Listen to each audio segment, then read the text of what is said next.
سپاسان لەبێ جێگری سەرۆکی پەرلەمانی کوردستان ڕایگەیاند مەسعود بارزانی سەرۆکی هەرێمی کوردستان بۆ هەیە جارێکتر خۆی کاندید بکاتەوە بۆ سەرۆکیاری هەموو ئاماژەی بۆ کردووە مادەی 17 یاسای سەرۆکایەتیاری ڕوون نییە و مەفهوم نییە بۆ پێویستە تەفسیری بۆ بکرێت بۆی ڕوون بکرێتەوە. حەسەن محەممەد سوورە باسیەوەشی کردووە کە مەسعود بارزانی مافیەوەی هەیە دووجار لەلایەن هاوڵاتیانی کوردستان و هەڵبژێرێ ئەگەر پرۆژەی دەستور نەخرێتە ڕاپرسیەوە کە ڕێگە بە بارزانی دەدات بۆ دوو جاری تر خۆی کاندید بکاتەوە. ئەمڕۆ سەلاحەدین محەممەد بادی نەمینداری پێشوەی سامی کوردستان سکاڵای لەسەر ئەتەم بارزانی ئەندامی ئەنجومەنی سەرکردایەتی پارتی دیموکراتی کوردستان تۆمارکرد و ڕاشگەیان بۆی هەیە خۆی بۆ سەرۆکایەتی هەرێم کاندید بکات. سەلاحەدین بادین دوای تۆمارکردنی سکاڵاکە لەسەر ئەتەم بارزانی لە کەرتی پۆلیسی ئازادی بە ڕۆژنامەنووسانی ڕاگەیاند بەهۆیەوەی ئەتەم بارزانی تۆمەتێکی مەترسیداری خستۆتە پاڵ سکاڵای یاسایی لەسەر تۆمار کردووە. کۆمسیۆنی باڵای سەربەخۆی هەڵبژاردنەکان هۆکاری نەهاتنەوەی بەشێک لە ناوی دەنگدەرانی ئاشکرا کرد و ڕایگەیاند زۆرینەی ناوەکان لە تۆماری دەنگدەراندا هەبووە بەڵام نەتوانراوە بدۆزرێتەوە. لە بەیاننامەیەدا کە وێنێکی دەستێنارتی کەوتووە کۆمسیۆنی باڵای سەربەخۆی هەڵبژاردنەکانی عێراق ڕایگەیاند هۆکاری نەدۆزینەوەی ناوەکان نەهاتنەوەی ناوەکان نییە بەڵکو میکانیزمی دروست بۆ دۆزینەوەی ناوەکان نەگیراوەتە بەر چونکە ناوی دەنگدەر بە پیتی ئەبجەتی لە یەک گوێزگە دێتەوە و مەرج نییە هەموو ناوی خێزانێک لە یەک گوێزگە بێ.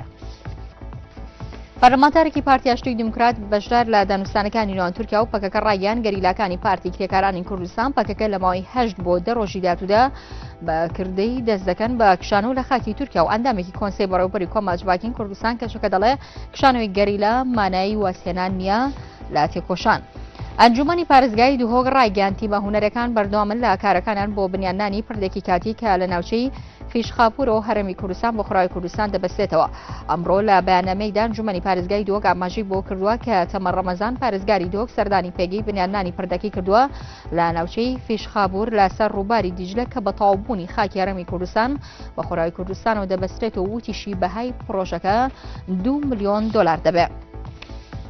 کۆمسیۆنی باڵای هەڵبژاردنەکان ئاشکرای کرد ڕێژەی بەشداربوون لە هەڵبژاردنە گشتەکانی ئەنجومەنی پارێزگاکە کە دوێنێ لە 12 پارێزگا بەڕێوەچوو لە 150 بووە و ڕوونیشی کردەوە پرۆژێ لە دوای ژمارکردنی ڕێژەی ئەو دەنگدانە تایبەتی کە بەر لە هەفتەیەک بۆ کارمەندانی دەستگامنیەکان بەڕێوەچوو دەگاتە لە 150 لە کۆنفرانسێکی ڕۆژنامەوانیدا کە بۆی ساز کرابوو سەربەز مستەفا سەرۆکی ئەنجومەنی کۆمسیاری کۆمیسیۆنی باڵای هەڵبژاردنەکان لە عێراق ڕایگەیاند بە شێوەیەکی گشتی پرۆسە هەڵبژاردنەکان شەفافانە و لە ڕۆژشوێنێکی ئەمنی باشدا بەڕێوەچوو و ڕێژەی بەشداریکردنی شتیدا لە 150 بووە.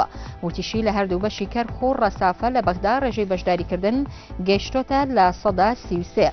عیزە دووریە میداری حەزبی باسی عەرەبی ئیشتراکی دەنگۆکانی دەستگیرکردنی ڕەت کردەوە و ڕایگەیاند ئەو سەلامەتە و لە گۆڕەپاندا خەریکی تێکۆشانە.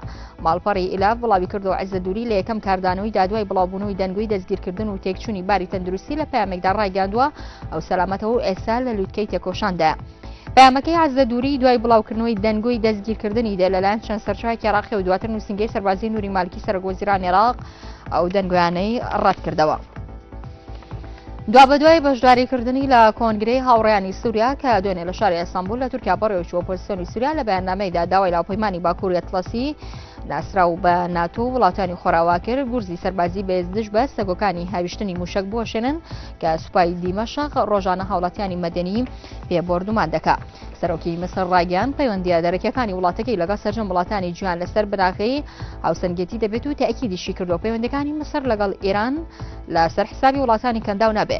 لە چاوپێکەوتنێکیدا لەگەڵ کەناڵی ئەلجەزیرە محەممەد مرسی ئاماژەی بۆ کردووە کە وڵاتەکەی دەستخۆشی لە پێشگیریکردنی دارایی وڵاتی قەتەر لە مسر دەکات لە قەیرانە دارایی تێکەوتوەکەی بەڵام ئەوە ناگەێنێت کە دەبێت مسر نۆکەندی سوێز بە قەتەر بفرۆشێ. وتیشی لەسەر بناغەی ڕێزگرتن و بەرژەوەندی هاوبەش و یەکسانی مامەڵە لەگەڵ وڵاتانی دەوروبەر دەکەین. کورتەی لەواڵەکانتان پێشکەش کرا شاد و بەختەوەربەر.